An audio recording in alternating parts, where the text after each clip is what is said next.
നിങ്ങൾ റീസെന്റ് ന്യൂസിലൊക്കെ കേട്ടിട്ടുണ്ടാവും Ebola virus ഔട്ട്ബ്രേക്കിനെ കുറിച്ച്. അപ്പൊ നമുക്ക് എന്താണ് എബോള വൈറസ്, അതെങ്ങനെയാണ് വ്യാപനം, അതിനെ പറ്റിയൊക്കെ നോക്കാം. എന്താണ് എബോള വൈറസ് എന്ന് നോക്കാം. എബോള വൈറസ് കോസ് ചെയ്യുന്നത്, that is ortho Ebola virus കൂടിയാണ് എബോള വൈറസ് കോസ് ചെയ്യുന്നത്, ബാധിക്കുന്നത്.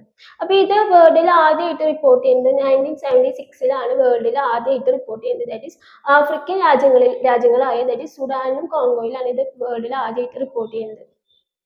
ഇതിന്റെ വേരിയൻസിനെ കുറിച്ച് നോക്കുകയാണെന്ന് ഇതിന് പ്രധാനമായി 4 വേരിയൻസുകളാണ് ഉള്ളത്. ദാറ്റ് ഈസ് സയർ, ബോണ്ടിബ്യൂഗോ, തൈ Ebola virus and Sudan Ebola virus.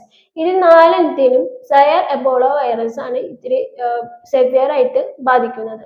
ഇതിനെ ഹെമറേജിക് ഫീവർ എന്ന് അറിയപ്പെടുന്നു. ബിക്കോസ് മനുഷ്യനെ ഇത് മെയിൻ ആയിട്ട് ബാധിക്കുന്നത് ക്ലോട്ടിംഗ് സിസ്റ്റത്തെയാണ്. അപ്പൊ ക്ലോട്ടിംഗ് സിസ്റ്റത്തെ ബാധിക്കുമ്പോൾ ബ്ലഡ് ക്ലോട്ട് ഉണ്ടാവും. അത് ഇന്റേണൽ ബ്ലീഡിങ്ങിക്ക് കാരണമാകും. മനുഷ്യന് ഇന്റേണൽ ബ്ലീഡിങ്ങിക്ക് കാരണമാകും. പോരാണ്ട് കിഡ്നിനും ലിവറിനും ഇത് ബാധിക്കും. ഇതിന്റെ ട്രാൻസ്മിഷൻ നോക്കാന്ന് വെച്ചാൽ പ്രധാനമായും മോൾട്രിമേറ്റ്സ്, ദാറ്റ് ഈസ് ബാറ്റ്സുകളിൽ നിന്നാണ് ഇത് പ്രധാനമായും മനുഷ്യനിലേക്ക് ട്രാൻസ്മിറ്റ് ചെയ്യുന്നത്.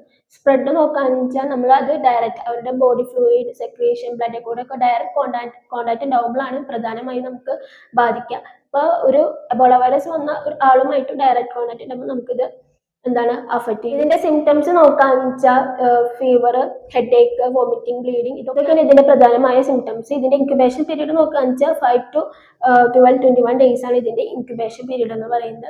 അപ്പൊ ഇതൊക്കെ ഈ ഒരു എബോള വൈറസ് നിർണ്ണയിക്കാൻ സഹായിക്കുന്ന ടെസ്റ്റുകളാണ് എലൈസ ആൻഡ് RT-PCR ടെസ്റ്റ്.